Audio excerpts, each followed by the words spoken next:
Chicken అండి, chicken bones తెచ్చుకున్నారండి వాళ్ళైతే. Chicken bones శుభ్రంగా కడిగి పెట్టుకున్నానండి నేను. ఇది చికెన్ బోన్స్ ఇవి అయితే నేను మామూలుగా తాలింపు వేయకుండా, నూనెలో తాలింపు వేయకుండా నేను ఇప్పుడు అన్నీ కలిపి పెడుతున్నానండి. కలిపి పెట్టుకున్నా కానీ బాగుంటుంది. ఆ తయారీ విధానం చూపిస్తా. ఉల్లిపాయలు, టమాటా,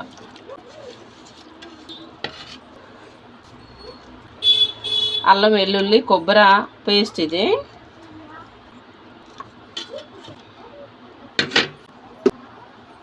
కారం,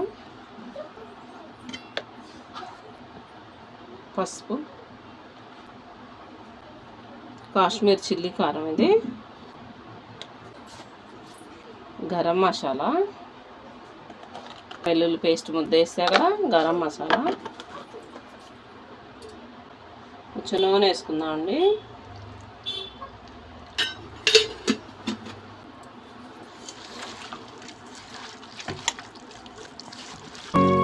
కలపాలి బాగా గట్టిగా, ఇట్లా పిసుకున్నట్టు కలపాలా.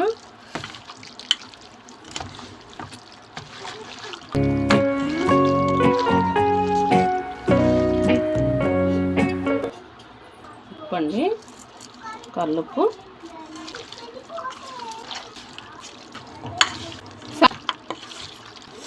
ఇలా అయితే బాగుంటుందండి. ఇదిగో చూడండి, ఇలా కలిపెట్టా.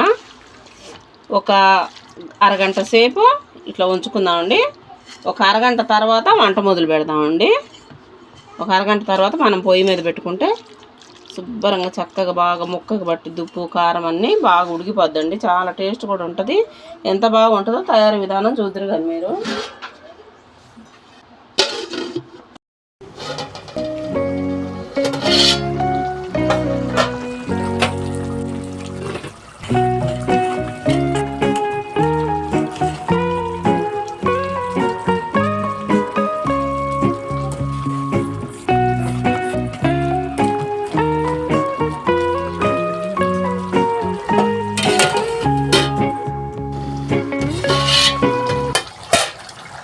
చూడండి కలిపి పెట్టుకుంటే ఎంత బాగుందో చూడండి.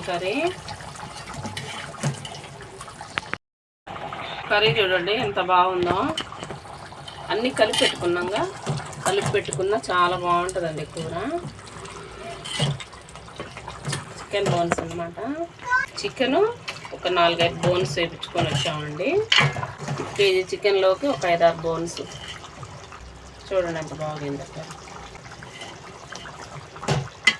ఓకే ఫ్రెండ్స్, లైక్ చేయండి, షేర్ చేయండి, సబ్స్క్రైబ్ చేసుకోండి. ఆపేసానండి ఫ్రెండ్స్. లైక్ చేయటం మటుకు మర్చిపోవద్దు, షేర్ చేయటం మర్చిపోవద్దు, సబ్స్క్రైబ్ చేసుకోవటం మర్చిపోవద్దు. 3 చేయండి. సక్సెస్ఫుల్గా నాకు ఎప్పుడు సపోర్ట్గా ఉంటారని నేను ఆశిస్తున్నానండి.